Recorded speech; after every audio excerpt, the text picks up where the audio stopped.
Welcome to another OU Insider Under the Visor Sooners podcast. This is the recruiting version where my name is Brandon Drumm. I'm here with Parker Thune, and we are here in beautiful San Antonio, Texas, after going all over the United States. It's been a while. I haven't been home since December 21st, but we're here.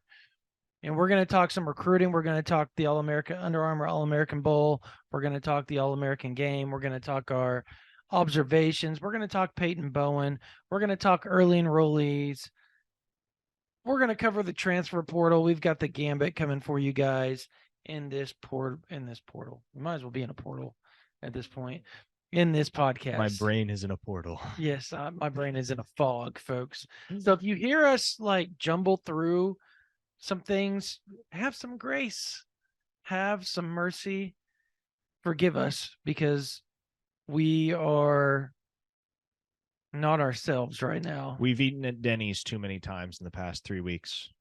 Oh, I haven't eaten at Denny's once. Have you? I've eaten there once, which is too many times. Okay. Fair enough. Fair enough. All right. Well, let's start with, we got to start with Peyton Bowen. Yeah, I suppose so. Yeah, I know this is like 3 weeks, a month, or whatever out, but I can go ahead and tell you, like, here's the deal. I guess I can pride myself on this, as I was pretty glued into this deal the whole time. It was weird. It was chaotic, Parker.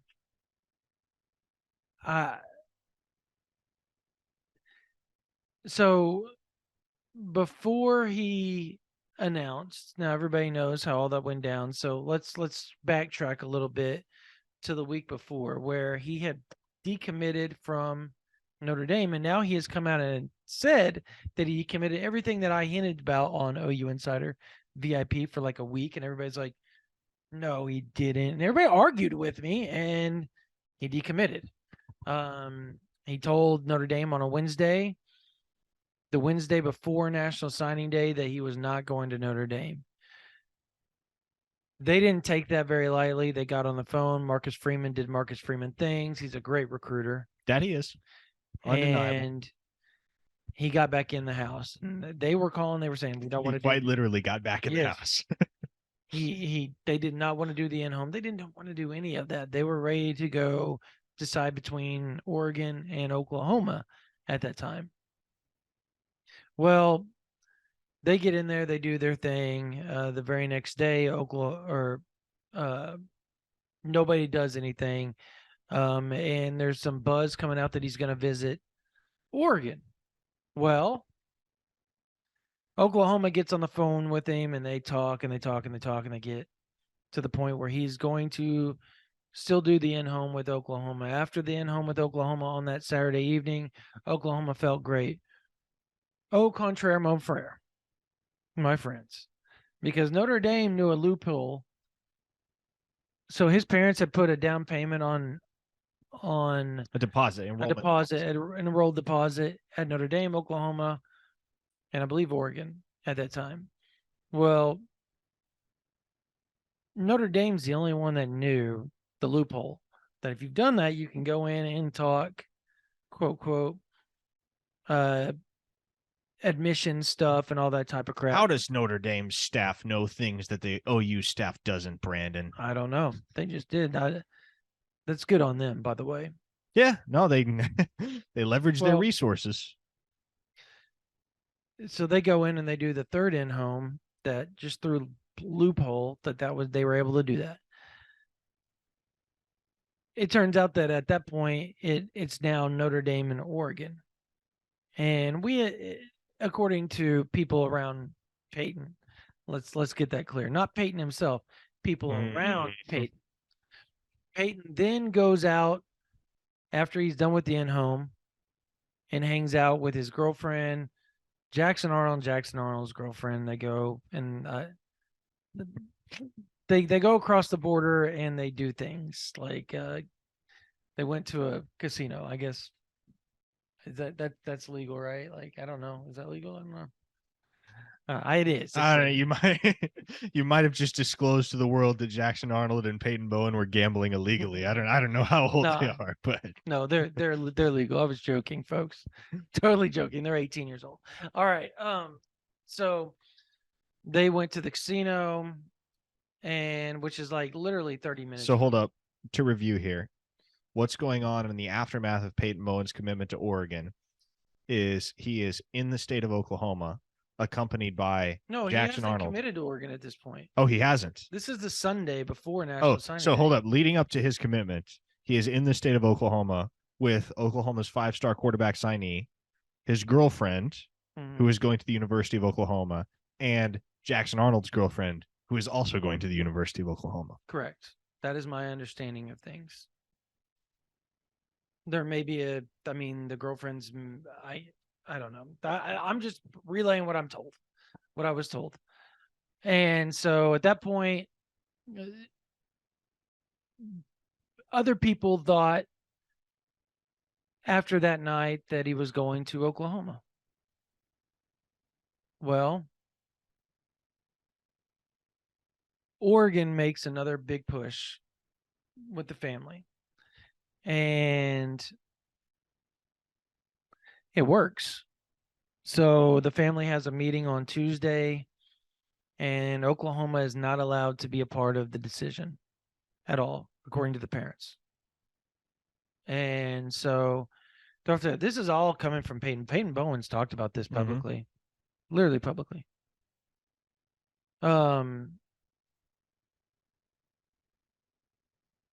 So they do all that, and the next day happens. And oh, does the next day happen? So here we are on National Signing Day, and it gets quiet. Nobody's hearing from Peyton. Nobody knows what decision's going to be made. Notre Dame. This was all by design, by the way. Notre Dame, Oregon, nobody. 11 a.m. rolls around, and we're starting to hear it's going to be Notre Dame as the pick. The mom thought it was a pick. The dad thought it was a pick. The only person that knew that what was about to go down was Peyton Bowen. Now, he says that he did it all spur of the moment. But mind you, there was a hat underneath the table, a hat that wasn't supposed to be there. It was the Oklahoma hat. So, and the Oklahoma hat never revealed itself. And so what ended up happening is, well, we all saw what happened. He picks the Notre Dame hat. That's not right. Sets it on the table, or kind of gently tosses it on the table. Then picks the Oregon hat. So, and at that moment, I threw my phone into a wall. I laughed and I laughed in the middle of Brent Venables' presser, by the way. Just started busting out. I audibly laughed. Oh my goodness. The thing is, in that moment, yes, it was kind of comical that it all went down that way, but you knew what was about to go down in our Twitter mentions. Yes, particularly. So we got and hold up, Brandon. I just want to rewind. Okay. So I just want to emphasize and underscore one of the things you said, which is nobody knew that Oregon was going to be the pick except Peyton Bowen. So when I tweeted out that everybody ought to watch the video and watch the reaction from Peyton Bowen's mom and tell me she's not as shocked as anybody, and I had OU fans galore in my mentions saying it was all premeditated. You're telling me he didn't tell his mom the decision before they went to the table? No. She's publicly come out and said she didn't know. It was supposed to be Notre Dame.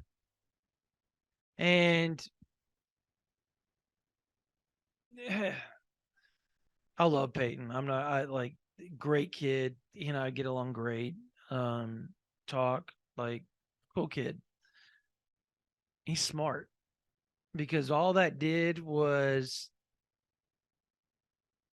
make the question between the two parents, where does he want to go? Where does he want to go? Because now it went from, it was a family decision to where it now became, where does Peyton? And Peyton, again, at the Under Armour, he said it. He said, I got tired of doing what everybody else wanted me to do. I'm going to do what I want to do. And he did. But he had to get people's attention. And did he get their attention? To the point that it got kind of crazy behind the scenes, as you can imagine. I know that he contacted Oklahoma not 30 minutes after making the announcement saying, I made a horrible decision. And since Oregon hadn't announced that he was signed, that is okay, because Notre Dame was also getting those same calls, according to Tom Loy and everybody that we've talked to. So he talked to both parties. As the day rolled on, you could kind of sense that Oregon was out. They were out. And that was reported by Oregon insiders as well. Yes, it was. That Oregon was not going to be where Peyton Bowen enrolled. And I had it on good authority by that evening, and this has also been reported by our colleagues up in South Bend, that Notre Dame had removed themselves from the picture. Or that rather, Marcus Freeman was not particularly willing to re-engage with the Bowens. Okay. Chris O'Leary was. Marcus Freeman was not. Yeah. So he was on the phone with Notre Dame, saying the right things and doing the right things. About 10:30 or so, you kind of got the feeling this thing was moving in Oklahoma's direction. And maybe before that, maybe about 8. But once the workday ended circa 5 p.m. and there was no we kind of had a good feeling. But but realistically, we were being very cautious at that point. Because at that point, you have to be with everything. Yeah. So, but we kind of had a feeling, and what we were hearing was that Oklahoma was working on some things to make sure this went down in their direction. And come about 2:33 a.m., it was done. It was done. Now he had to get the edit. He had to get the write-up apologizing for everything that went down. And good on Peyton for that, because, I mean, that took a lot of gumption to do that. I mean, anyways, I think that's about as much as we need to get into that, because we're already now to the All-American Bowl in Orlando. Well, and the Cheez-It Bowl, which we already talked about. But the All-American Bowl followed that, and Jackson Arnold's a dude. That's a bad man, and so is PJ Adebawore. I was about to say, if there's something like, we knew Jackson Arnold was a dog. Yeah. I should say we knew all of this, but the world knew Jackson Arnold was a dog. Yep. I don't know if the world realized how much of a dog PJ Adebawore was until he showed up in Orlando. Yeah, and he that dude was untouchable. Yeah. Untouchable. Were it not for the existence of DJ Hicks, PJ Adebawore would have been the unquestioned alpha dog of the week on defense down in Orlando. Yeah, no, that was he was special. He was almost impossible to block. His first step is ridiculously fast. He has the genetics, with his brother being one of the best defensive linemen in the NFL draft this year. So you add all of that, and you get what you saw play out during the All-American Bowl game, and PJ was chasing down what was it? Team Phantom, right? Yeah. Team Phantom's quarterbacks all game long. Those poor guys were running and running and running. And he had 2 sacks, right? He had 1 sack. Oh, he did everything but finish. I think it was the very next snap where he did finish. Yeah. But even you rewind to the practice sessions in one-on-ones, what he demonstrated is that he can beat you any which way, because in a split second, he will diagnose your weakness and attack it. He was going up against, I remember 2 specific reps where he was pitted against a couple of Alabama signees, Miles McVay and Olas Alinen. Mm-hmm. And with McVay, he's obviously got a very big body. He's about 6'7", upwards of 350 pounds. So PJ, especially with as quickly as he can work the edge and how fast he is, too. Keep in mind, this is the fastest big man from the Future 50 competition in Orlando back in July. So PJ Adebawore is legit fast. Yes. So he goes up against Miles McVay. He uses that quick first step, boom, speed rushes McVay, gets right around him with the shoulder dip. No issue there. Then with Olasalinen, who is a little bit more nimble and a little bit more agile. This is the thing, man. Everybody talked about how slender PJ looked, and he is at a lower weight right now than he was when he played his senior season. He told me he was about 230 pounds in Orlando. But for being 230 pounds, that dude is strong, man. And so he engages with Olasalinen and just walks him straight back 10 or 15 steps all the way to the tackling dummy, and then essentially just pushes him over. I mean, that right there, like you go back and you watch the reps and you watch what he did in the actual game when pitted against whatever array of offensive linemen that Team Phantom sent out to try and block him. Like, I understand that in the defensive end room at Oklahoma, you have a lot of established and very exciting talent in Ethan Downs, Reggie Grimes, R. Mason Thomas, Trace Ford via the transfer portal. We'll talk about him in a and minute. what have you. But this is a guy, Brandon, that's going to be very difficult to keep off the field in year one. Oh, yeah. Because the genetics and the sheer physical gifts are just off the charts. God doesn't make many creatures like PJ Adebawore. No, they don't. And he was pretty spectacular. Did you just they them God? Oh, I did, didn't I? Wow. No, he doesn't. Non-binary God. No, he doesn't. Wow. See, that shows you where I was sitting here saying that there's not very many people like him. And I was trying to get at, no, God's the only one. Okay. We're gonna stop that one right there. That's a moment. All right. No, he doesn't. He doesn't make very many people like him. I'll say this. Just watching, he's raw. So like he doesn't have a lot of combo moves or, I guess reversal moves or whatever you want to call it. He doesn't have a lot of that yet. It's just pure talent, just pure. It's speed and power. Speed and power. That's what it is. Yeah. And so once he gets all that, once he learns how to use his hands, and once he learns how to counter everything, I think it's going to be something to behold off the edge for Oklahoma fans. And if they like Nick Benito, if they like Isaiah Thomas, this guy has even higher ceiling than those guys. And that's scary because those guys were really, really good at Oklahoma. Well, and he said it in a very rare on-camera interview with News 9. He said, I want to be the best defensive end that's ever come through that program. And that I think the most refreshing thing about PJ, and we've talked about this with him in the past, is he's so no nonsense. Like he does not get caught up in the hype.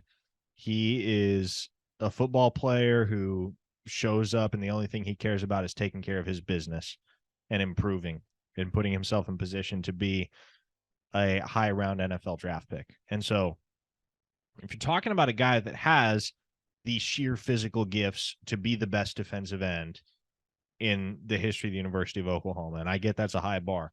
PJ Adebawore has it. The question is he going to be developed enough at Oklahoma under the tutelage of Miguel Chavis and Todd Bates, and to a greater degree Brent Venables, or in a broader degree, I suppose. Is he going to get the adequate development to be able to put himself in that position where we're having that conversation about PJ 3-4 years down the road? And I think just knowing him, knowing his personality, knowing the way that he's wired, I can believe it, man. And injuries can wreak havoc.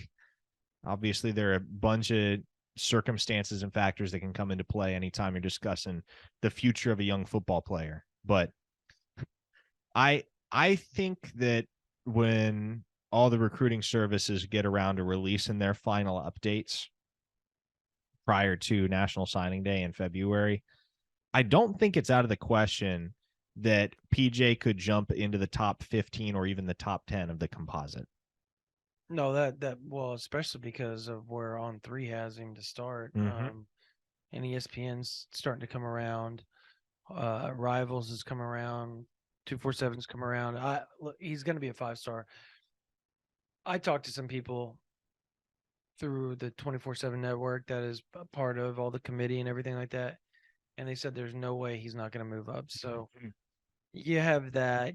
They obviously Jackson Orland's going to move up. I think there's a world that Petaway moves up a little bit more. He flashed. Yeah, he flashed in Orlando. Yeah. You want to know who really flashed? It was Lewis Carter, man.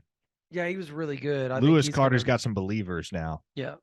And I think anybody who questioned the stature with Lewis Carter, and there are quite a few of those folks, people that questioned the eval by Brent Venables and his staff and said, a 6-foot linebacker? Is this really what we're recruiting now at the University of Oklahoma? Well, if you took the time to watch the tape, you saw what Brent Venables saw in Lewis Carter. And when he took the field at the All-American game, there were plenty more folks that started to see what the Sooner staff had long seen in that dude. I've made the parallel before, and I think having seen him in person now in an expanded capacity in the All-American game, he reminds me a lot of Brian Asamoah.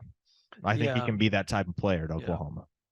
I don't know that he'll be that thick, but as far as sideline to sideline speed, read reacting, just the nose for the football, the way that he does, and arriving with some power for that stature too. Is sifting through trash and still being very forceful at the point of contact. He's going to be one of those guys that OU fans are going to really enjoy during his tenure at Oklahoma. So, and look, Jacoby Johnson showed up late, was sick, had a basketball tournament, then showed up. Didn't get a lot of reps during the week, but when he did, he made some plays. And then during the game in the second half, he played quite a bit, almost the whole second half, actually. And he ended up jumping a few routes, almost had a pick, ended up deflecting another pass, made 2 or 3 tackles out in space, looked really good at corner, and he's raw. Let me tell y'all something. That guy has no idea what he's doing, 0 idea what he's doing, and he still goes out there and plays and does whatever he can to be as good as he can. He's that freak of an athlete.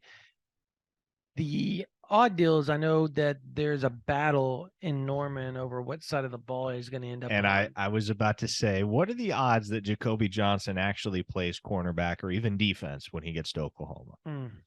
Because we've had this conversation before, and I'm one of the ones that's never really wavered in this belief. I see Jacoby Johnson as a receiver, man. And if you've watched him play receiver at Mustang, which both of us have had the opportunity to on numerous occasions over the last 3 years, gosh, he's an exciting offensive player. He is. He's special. The way he tracks the ball, the way he high points it, his body control, just natural at catching, natural route runner, just strong. He's a big body receiver with little body speed, and that's rare. That's a very good way of putting it too. He's CeeDee Lamb, but faster. And when I say that, I don't want everybody to go, oh, hyperbole. I'm talking about his body, the way he catches naturally, and the way he can move in space is very much like CeeDee Lamb. The problem is I don't know. It's going to be weird to see if he ever gets the opportunity to do so. I hope he does. Like I know that I'll say this: like, if he doesn't play offense, I could see him moving to safety at some point. And I had talked to a source today, and he was like, "Man, if you look at everything, Oklahoma may have signed like 9 safeties at the end of the day. Like, honestly, Josiah Wagner was playing safety this like that's weekend in San exactly right. Antonio. That's the running joke. Is like maybe they signed like 9 safeties because Dolby can play safety or corner. Um, Vickers can Vickers can play play safety safety. or corner. Cy Wagner safety or corner. Obviously Jacoby Johnson safety or corner, and then Bowen, McCarty, Bowen, McCullough. McCollum. Yeah, all of them safety or corner. They all can play everything. And I know that's what Venables wants, right? Like that's what he's looking for in all of his players, to be very versatile. That way he can line them up and mismatch and do all those type of things defensively, and allows him to game plan a little bit differently. And that's great. That's great. But at some point, you need an outright safety. And I know they got that with Reggie Pearson, but And like outside of him, they don't have that. Everybody else is kind of a tweener. they got that with Peyton Bowen. No, he is, but he can play in space and play corner if he had to. If he He had to, proved yes. it in the season. Yeah. And he's a good enough athlete that he Yeah. can do just about anything on a football field and hold his own. But no, I see what you're saying. I think there are guys in that locker room outside of Reggie Pearson right now that do feel like true safeties. To me, the guy that always springs to mind is Robert Spears Jennings, whom I think you're going to see a lot more of come his sophomore year this fall. But I think as a broader principle here, one of the things that we've talked about in the past was the priority that Venables and this staff have placed on recruiting versatility at all levels. And you're seeing that with the way that they've recruited defensive backs, because you just rattled off linebackers, Carter, yeah, Seago. yeah. Omasigo is going to start at Cheetah. But Lewis Carter could just as easily play Cheetah. Phil Pachotti he's more of a true inside linebacker thumber type. Yeah. But in Omasigo and Carter, especially, you got two guys that can play that Cheetah, or they can slide inside, and they could be dominant inside backers as well. So you look at that defense top to bottom, man, at all 3 levels. There's a ton of versatility and a ton of chess pieces that Venables and that staff of assistants are going to be able to maneuver however they want to kind of create their ideal manifestation of the vision they have for the defense. Yeah, and we haven't talked about Caden Green, the offensive side of the ball. We'll talk about Jackson here in a minute. But Caden was really good too. Now he lost a few, but they were against some dudes. He had his ups and downs throughout the practice sessions, but when the actual game rolled around, yeah, he was really good. Yeah, really good. They hit the field and there was nobody getting past Caden Green when he had his quarterback behind him. Yeah, and that, I think, like, that's Caden, man. He's just got an extra gear when those lights come on. Yep.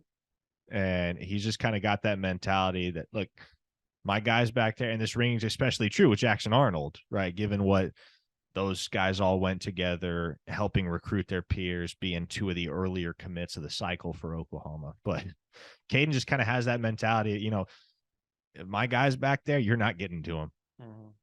It's one thing when it's a tackling dummy behind him. There's not that. I guess it makes me think of The Blind Side. Right? You've seen that movie when Sandra Bullock goes, he tested 98th percentile in protective instincts. Are you going to protect your family? Yeah, exactly. Yeah. No, Caden's just got that mentality, man. Like, and so when you get him in an actual game environment and he's protecting somebody, you're not going to get past the dude. Yeah. He's big, he's wide, he's fast, he's agile. And my goodness, is he strong. I can't remember who it was that found that out the hard way, but he threw somebody on their back on Jackson Arnold's touchdown pass to Mikey Matthews. Yeah, no, he has a chance to. I don't know that he's going to make a big jump or anything like that, just because of the up and down. But I think, again, a lot of people, like you said, noticed during the game how dominant he was, and there was nobody getting through his side. Like his side of the offensive line was really, uh, it was sturdy the whole game, and so um, people just took notice. I wouldn't be shocked to see him move up a couple of spots, but He's kind of been stationary in that yeah, 60, 70 range for a yeah, while. which isn't bad. I mean, No. I think the top 65 are pretty solidified with 24/7 now. When I say that, I'm saying like 65 to 45 are pretty solidified. I don't think you're going to see a lot of movement there. Where I think you will see a lot of movement, though, is between 40 and 1. And you're going to see a lot of, because that's a lot of the Under Armour and obviously All American Bowl attendees and players were in that range. And what they did or didn't do during those weeks is going to play into, because that's, you're going up against the top talent. And Jackson Arnold again had Jaden Rashada there, Avery Johnson, trying to think of all the Cole from JJ Cole. JJ Yep, Cole that was the from other Iowa one. State. And he was just a man amongst boys all week. And it was weird because we were talking to everybody that was there. And some people were or weren't there, and some people showed up, watched the practice, and then left and weren't there the rest of the week. I mean, that's just how some of that stuff was. I and this isn't a shot at anybody, but like there was 3 of us on the Oklahoma beat that were there the whole week, right? With like 9, Offhand, yes. yeah. Yes, I believe so. But I guess But we were talking, but we went and talked to like Craig Hubert and all those guys, and they were like, Craig Hubert was like, it's already out there. Like he's gonna be my number 1 player in the country. Yeah. When it's all said and done, like he's going to be number 1. Yeah. So ESPN, there's a good chance Jackson Arnold is like 1, 2, or 3. Well, and it wasn't just that. Yeah, when Tom Luganbill was with him, it's like, yep, I agree. Well, and it wasn't just that he had one outstanding practice session and then was kind of meh the rest of the week. No, every single day he showed up, and Jackson Arnold was doing the stuff that we've come to expect from Jackson. Yeah. Right. And and with him, it's all about the mentality, man, the confidence, just the ability to show up on the football field and believe that you're the alpha dog out there and nobody can touch you. And you saw it every single day. Every single, I don't know that anybody would argue. There might be a few that would. No, but there, I think there are. That's what I was getting at. We already know. You already know where I was going with this. Yes, I understand. But the vast majority of media members in attendance, I believe, would concur that on any individual day throughout the entirety of the All-America game festivities, Jackson Arnold was the top quarterback in attendance from a performance standpoint. Yes. And here's the weird part about it. Like, I know it's been brought to our board, and we actually talked to a few of them while we were there. There's another network that didn't think he was all that good, and he was like up and down all week. And their reasoning was, well, he missed a few out routes. And he missed this. You remember that conversation? I know you were standing there. I was standing there. And my response was, so he missed a few out routes with guys that he just now started to get in sync with or try to get in sync with within like a 2 or 3 day period. Is that what we're doing now? We're going to dock somebody because you want somebody to be the best quarterback in the country so badly that you're trying to poke holes in a player that has gone and competed and won the Elite 11. Oh boy. Brandon's digging up the Archanon discourse here. No, and you want to, and Parker can vouch for this. I am the anti-Archon guy because I think Arch is a really good player. So you're talking to the wrong dude if you think like I have like this thing against Arch Manning, because I don't. I think the guy is fantastic and going to be a very, very good quarterback. My issue is competition. Why aren't you competing? And I don't think he's not doing it because he's not competing because he's not scared.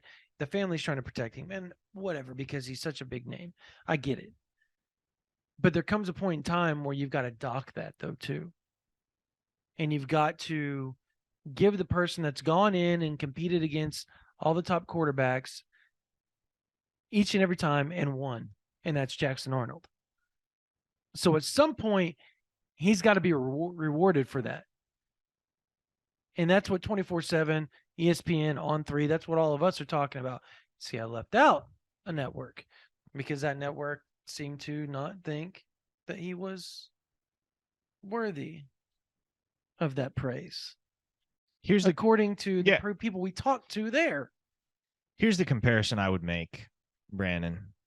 Let's say, let's draw a hypothetical parallel here. And it wasn't an OU guy, by the way, just so everybody knows.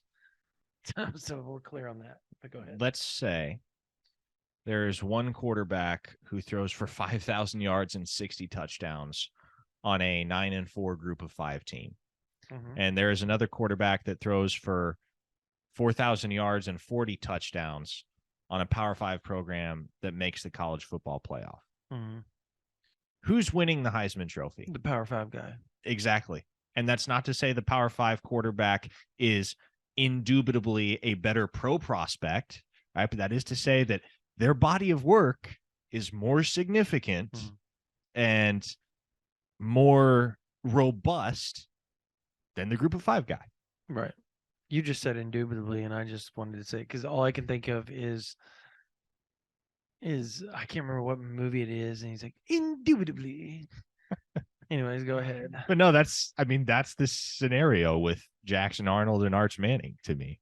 No, it's a good comparison. Yeah, I see Jackson Arnold's body of work as a whole, and I wonder how that can be denied when you're talking about the conversation for the number 1 prospect in this class. And again, that's not necessarily to say that beyond a shadow of a doubt, Jackson Arnold is a better college prospect than Arch Manning, even though I would believe that.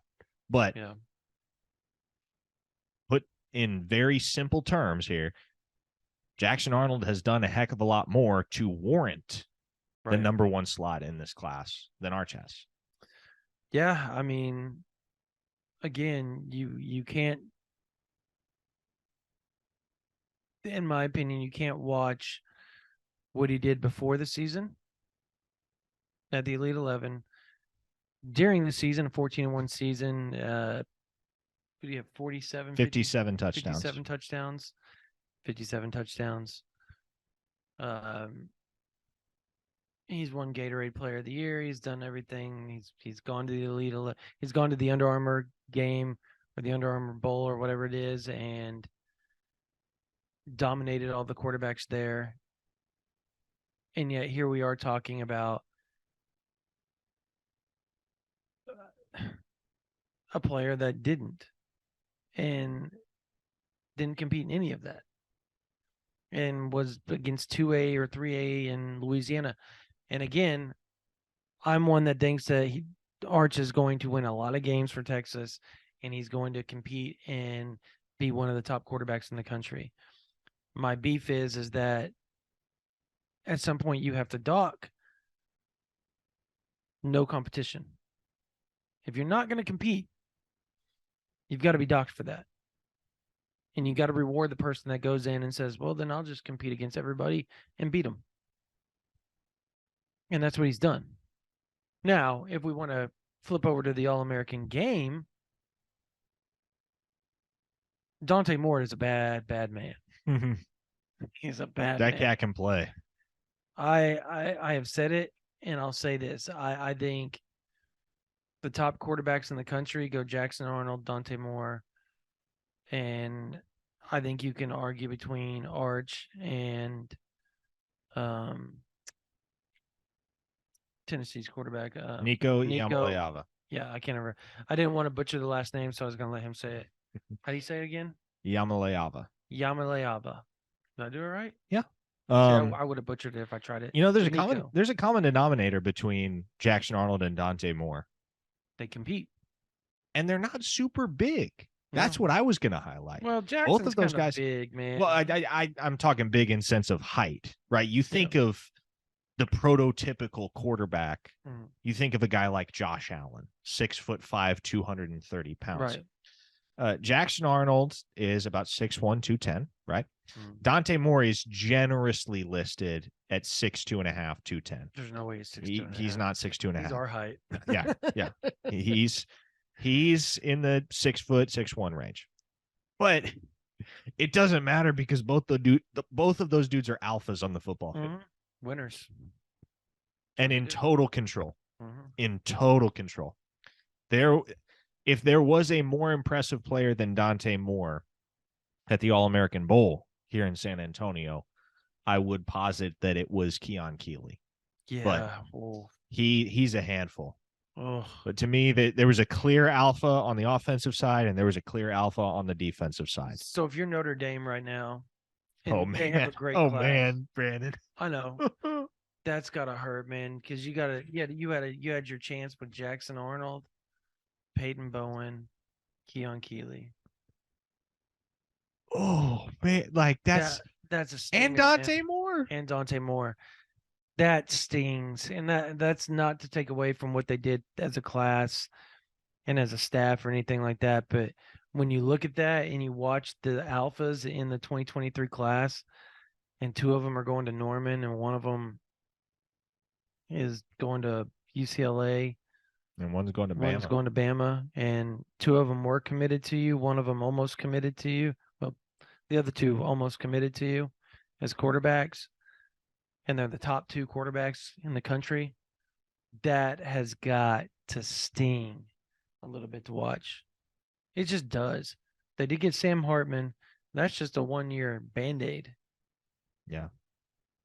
So I don't know. I know that's digressing there, but that was my first thought when you named all those guys. I was like, oh God, Notre Dame was like it for all of them at one point. That could have been a legendary class because you want to talk about the championship DNA of a college football program. The guys you build it with are the likes of Peyton Bowen, Keon Keeley, Dante Moore, Jackson Arnold. Sheesh. That's a bummer. But yeah, look, Oklahoma had 4 guys playing in the game here in San Antonio. Joshua Bates, and we'll talk about him in a second. He was quickly out. Let's put that, but not by his own volition or anything like that. Like, it sucks for what happened to him. Yeah. So Joshua Bates, Sammy Omasigo, Makari Vickers, and Josiah Wagner. And to be honest,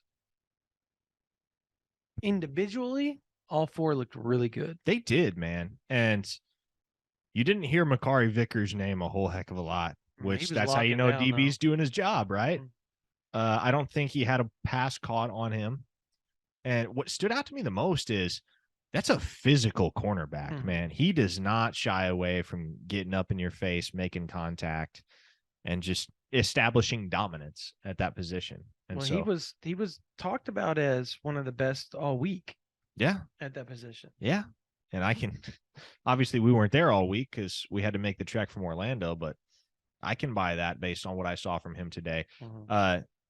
Sammy Omasigo and Josiah Wagner both had really strong individual performances in the game itself. And yeah, I've gotten the chance to see Sammy Omasigo on several occasions. I know what type of player he is, and it wasn't a shock to see him perform the way that he did. The guy that we hadn't gotten to see in person yet was Josiah Wagner. And for being a smaller guy, about 5'10", probably only about 170, 175 pounds in all likelihood. Man, that dude flies to the football, and he arrives with some vigor. And in spite of that frame, in spite of the fact that, quite honestly, when he's on the field, he's generally the smallest guy out there on the defensive side of the ball. You never know it by the way he plays. No, he'll pop you in the mouth. Yep. Yeah, I was really impressed with Josiah Wagner. Really, really impressed. Agreed. And I think what makes him intriguing all the more when you think about his future as a Sooner is the versatility, because he played cornerback for the first 3 years of high school, ended up playing some more safety as a senior, played safety this weekend in San Antonio because that was what they needed from him, and even got some reps in the nickel in the game. So, again, versatility in the secondary. Go back to the conversation we were just having 20 minutes ago. That's another guy in Josiah Wagner that can do a little bit of everything if you need him to. Yeah, no, he's got a chance to be a player now. His dad, we talked to his dad a little bit, and he said, I expect my son to redshirt. And I thought that was really cool that he had no expectations. His dad's a very straightforward guy. Very much. And his exact words were, "I am under no delusions." I thought that was really cool. Yeah. But then you go and you watch what Sammy Omosigho did in, his time out on the field, and he flies around. I was talking to somebody on the sideline, and they were talking about some of the Big Ten linebackers out there, and even some of the Notre Dame guys. He said they're big, burly guys, and they don't really run the way that these guys that are going to Alabama, Georgia, Oklahoma, Texas, like Texas A&M, like they were talking about that. They were like, you can tell the difference in styles and who they were. And he said that number 7 out there flies to the ball. He goes, they're getting their butts kicked, and he is still flying to the ball the whole time, as fast as he can be. And I thought that one says a character of Sammy Omosigho. Number 2 tells you the type of player he's going to be, because he's going to fit that culture, and he's going to fit in it quickly at Oklahoma. And what he does, how he plays in space, how he can cover in space is, I think, undervalued for him, number 1. Number 2, it's going to allow him to be that cheetah. He has the unfortunate role of having to play the same position as Deshaun McCullough, but at the same time, he's going to be playing the same position as Deshaun McCullough, so he's going to get to learn a lot and be the next man up and be a good one. What stands out to me the most about Sammy is just how he looks physically. Oh, yeah. Man, there is not a pound of bad weight on that guy. Nope. It's like he's chiseled out of stone. And you talked about there's some linebackers there that are a bit more built and on the burly side. And then you got some linebackers there that haven't filled out their frame yet. And Sammy's got room to tack on weight still. And he will when he gets to Oklahoma. But man, does he look the part. More so than any other linebacker I witnessed there. I mean, it's just all muscle. He is 210, 215 pounds of sheer muscle. And he plays mean. He plays angry. It's a super interesting contrast because you interact with him off the football field, right? He's always got a smile on his face.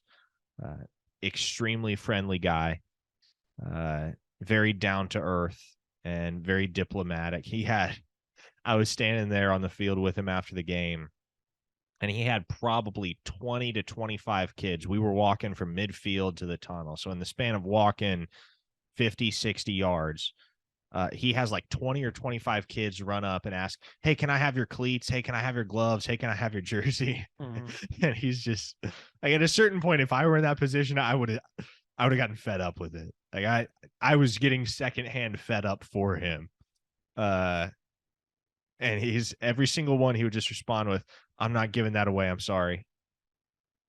And it's like you would never know. Like, he looks like a football player off the field, but just the way that he carries himself when the lights aren't on, you would never know that he's that much of a terror when he does put on the shoulder pads. Yeah. No, he's a nice guy. We talked to him after their walkthrough practice and all the 1-on-1s and everything, and the 7-on-7 they were doing the day prior to the All-American game or All-American Bowl. And We talked for a good 15, 20 minutes. And me, you, and Sammy, and Malachi Coleman. Yeah, by the way, Visor. quote of the week from Malachi Coleman. We talked about a lot of stuff with Sammy and Malachi, and we're not going to go into all of it because we don't need to go into all of it. But quote of the week, courtesy of Malachi Coleman. My parents said I can go to any school I want to except Texas. That was what he said. And he it was pretty funny. And we actually said, man, the OU fans would love you. And he just kind of laughed and he said, well, I wish, because that's where his heart was at. So Yeah, that's um, for my money. That's always going to be the one that got away in this yeah. class for Oklahoma. So when people say that, when people rouse Parker about it, he literally came out and said it. That's where my heart was at, but I couldn't get them to push for me the way I needed to be pushed. And so he went to Nebraska. Almost went to Colorado, but ended up sticking with Nebraska. Josh Bates, poor guy, man, went through the week of practice, got a little banged up to start the week, went through, finished out the week on a high note, started the game for the West, and he's a good blocker. I specifically watched him. Man, he's good. He knows how to use leverage really well. But during the fourth series, I don't know what quarterback it was, threw an interception. He goes to make a tackle, lands on his hand, and breaks his snapping hand. And he said he didn't realize it. He got up and he's like, oh man, it hurts a little bit, but no big deal. Walked over, told the trainers it stings a little bit, no big deal. He's ready to go back out there. So they started pressing on it. And he's like, They said, well, let's go get an x-ray to make sure because we think you broke your hand. Walk back there, x-rayed it. Sure enough, it's broke.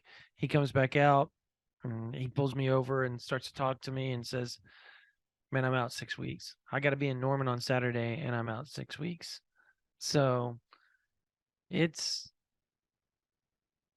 it's a stinky deal for him, but the good news is he'll be ready to roll about the end of February. He'll be ready to rock and be ready to go through spring ball. And I think that's probably the biggest key through everything is that he will be ready to go through spring ball at that time. Now, when he says out 6 weeks, he'll be able to lift and do all that time. It's just contact. So it won't hold him back in his development physically that much at the end of the day. So that was good news. But yeah, I think Oklahoma, if you were an Oklahoma fan and you watched the All-American game and the All-American Bowl, you had to come away going, that was a really good class that Oklahoma signed and things are moving in the right direction. Yeah, because on a large scale, and obviously some contributions show up on the box score and to the naked eye, to the casual observer, more so than other contributions. But I don't know that there was a single one of the 11 all-star game participants for Oklahoma in either Orlando or San Antonio where I look at them and I just say, yeah, they were just kind of meh. They were there. They showed up. Every single one of those dudes contributed in a significant way. Yeah. No, they did. They and shined in some fashion. So I think when you combined what Oklahoma did in the with the 2023 class, and now look what they're trying to do in the portal. They already have Austin Stogner, obviously Reggie Pearson, Trace Ford, Deshaun McCullough, which is the big one. I think, Jacob Lacey, trying to think, Caleb Schaefer, and then the punter. I'll never get that. Yeah, exactly. Luke Elzinga. But you had to think about it. Luke Elzinga. So they've started off really well in the portal, and they're getting guys that they need in positions of need. Now they have a chance to still land Devon Sears, who's visiting Penn State today. It's about 30 minutes from his house where he grew up. It's going to be a matter of if Penn State takes him or not. I think it's an Oklahoma-Penn State battle. I don't know if Tennessee's really in that all that much. And neither does Tennessee. If people I've talked to around Tennessee, they don't think they're in it all that much either. even though he did take a visit there. You got Rondell Bothroyd, who visited Auburn, then came to Oklahoma. Trying to think, where's he at today? Penn State, right? I believe he's also at Penn State. Yeah, a I lot of believe. these had Tyrone Broden's at Penn State Yeah, as so well. Penn State is battling Oklahoma for a lot of these guys. Tyrone Broden's another guy, and interestingly enough, um, Dylan Gabriel put out a tweet when Andale, what's his name? Andrews Andale, right? Andrell Anthony. Andrell Anthony Jr. Um, from Michigan, who's on campus right now at Oklahoma, as we record this on a Saturday evening. He quote tweeted and did a GIF for Andrell Anthony, and you look down the comments, and Broden is sitting there saying, "DM me," to Dylan Gabriel. So I know that Oklahoma feels quite good about Bothroyd right now. For my money, I watch out for Notre Dame because you still got time. Who knows if he's going to take the visits later on? But Sam Hartman is his teammate from Wake Forest. Yeah. He's at Notre Dame, so that's got to be at least somewhat on his mind. But I have heard Oklahoma feels quite good about where they stand. But with this transfer portal stuff, I try to tell everybody you never know. And obviously, um, there's a few other guys that Oklahoma is in on as far as transfer portal goes out of the offensive line. Yeah, so you got Caleb Schaefer committed, Yes. formerly of Miami, Ohio. I think the three names that folks are going to be most curious about would be Walter Rouse Yep. from Stanford, Matt Lee, formerly of UCF, and then Ethan White. Yep. And Ethan White, I don't know that he's visited yet, but the other two have. And they're all big names in the portal, like Matt Lee, Miami's trying to push for. Rouse has, I think, Tennessee and a couple of others. Iowa and Nebraska. Iowa, the other Nebraska, two schools that are right there. Iowa, Nebraska. And then I don't know a whole lot that's going on. I'll be honest, like the Ethan White thing just kind of went quiet. It did. So it did, and it makes you wonder because that's kind of what happened with Michael Tarquin as well. Because when he got in the portal, it was all Oklahoma. It looked like a foregone conclusion he was going to be a Sooner, and lo and behold, he is fighting on. Well, and then Cal wide receiver, transfer wide receiver, Michael J. Sturdivant. Now, that's one, if I'm an Oklahoma fan, I watch very closely as well because Oklahoma's pursuing him. Now, is he going to get on campus tomorrow or not? That's something I'm digging on, which will be on a Sunday, the final day. They could do visits. Will he show up tonight? I mean, I don't know how that all will work out, but what I do know is that Oklahoma wants him very badly, would take him in a heartbeat, and I think it's going to be a matter of can they get him on campus? Can they convince him that that's a good spot for him? I mean, you lose Marvin Mims, which we haven't discussed yet.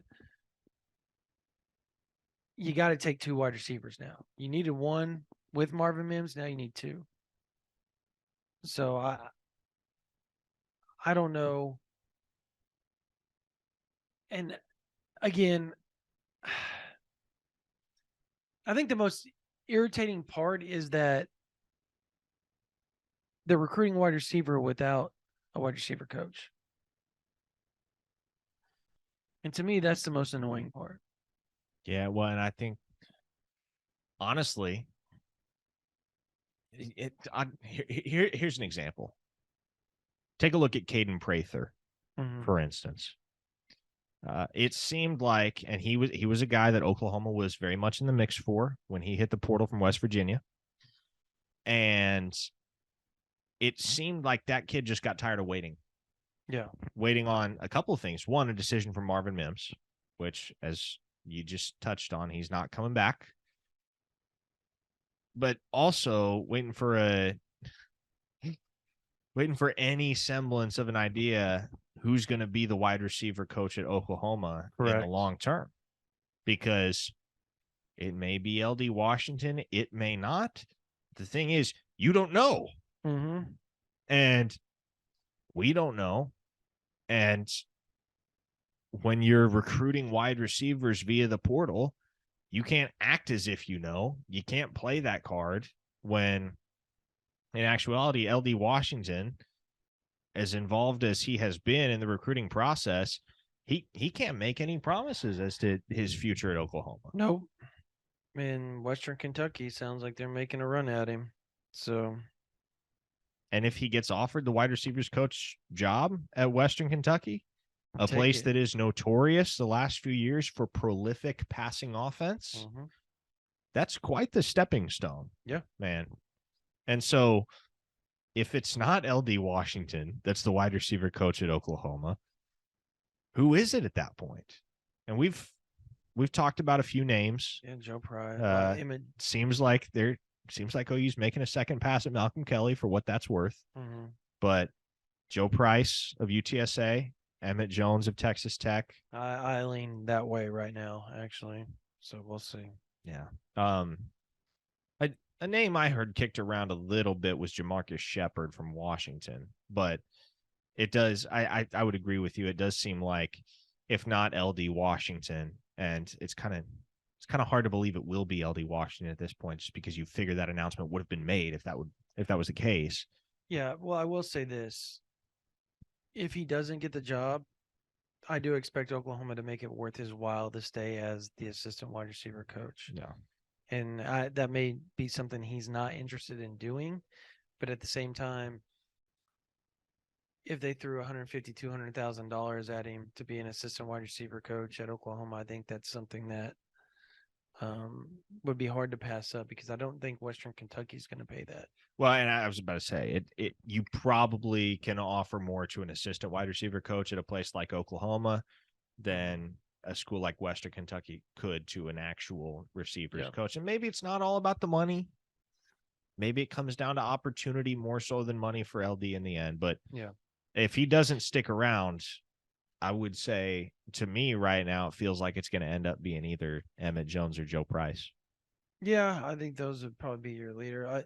I still think the timing is interesting, that here we are 36 hours from kickoff of the national title game, and Oklahoma still hasn't named the wide receiver coach, and we all know who the number one guy was, and it was Malcolm Kelly. Well, and to rewind a year, OU took just about this long to name a cornerbacks coach. He was playing in a national title game. So I know this for a fact. TCU they're only going to be able to keep that staff together for so long, because the big boys are going to come calling for any and all of those assistants before long, and already have. Yeah. So would it shock you if Garrett Riley were the next offensive coordinator at Alabama? No, because it would not shock me one bit. Joe Gillespie is a guy who will be highly coveted. Malcolm Kelly, certainly, we know how highly coveted he is. So it's been a heck of a year for the Horned Frogs, but they're going to have to shell out some dough if they want to keep this staff together. And even then, it may not be enough. Yeah. No, this is going to be fun. Like the next 7 days, I cannot see Oklahoma not naming a wide receiver coach outside of the next 7 to 10 days. Like, I believe that that's going to happen. That's just almost opinion. Has to. Yeah, but no, it has to. It has to happen. You've got to name somebody. I don't care if it's LD Washington. You know what? If that's where it's going to lead, do it, because he's going to be a good wide receiver coach. He is a good wide receiver coach. At some point, you have to look at it and go, okay, we're going to stick with what we've got. He's landed a good class. He's helping in the portal. Let's roll. Yeah. And if you don't want to do that, let him know. Let him go find whatever he wants to do and go find your guy, because you got to have somebody. Like, you're missing out on all these wide receivers in the portal because of this. Yeah, and I think there are those that have beef with the concept of LD Washington being named the permanent wide receivers head coach. And I think it's because they view him as unqualified for whatever reason. Maybe because it's not as sexy to promote from within. But to anybody that thinks the dude is unqualified, all he did was play 4 years at the University of Missouri as a wide receiver, followed by 7 years of professional football at the position. So he's more than familiar with what it takes to be an elite wideout, Brandon. Yeah. No, I'm with you. All right. Well, we're going to hit the road. And I think that's about I guess it is about that time, isn't it? Yeah. We're going to hit the road. We got to head back to Oklahoma City. Cancel my flight. Going to ride back with this man right here. And going to be home for the first time since December 21st. Pretty excited. But before I do that, if you're not an OU Insider member, VIP member, you're missing out on all the transfer portal stuff because I've got notes. Parker has notes. We got all sorts of stuff from the previous week up that you guys will want to see in here, breakdowns of all types of stuff, whether it's the All-American games, the bowls, some of the recruiting stuff, some insider stuff from the All-American Combine, National Combine that took place over this past weekend. I mean, we've got it covered for you guys on OU Insider VIP, and it is worth it right now. 30% off, $75, get you a whole year, get you OU Insider VIP, it gets you 24/7 Sports, every site on 24/7 Sports VIP, and you get after 1 year, that means you got to stay with us for a year. But after you stay with us for a year, you automatically get Paramount Plus added onto that, and that's a really cool deal.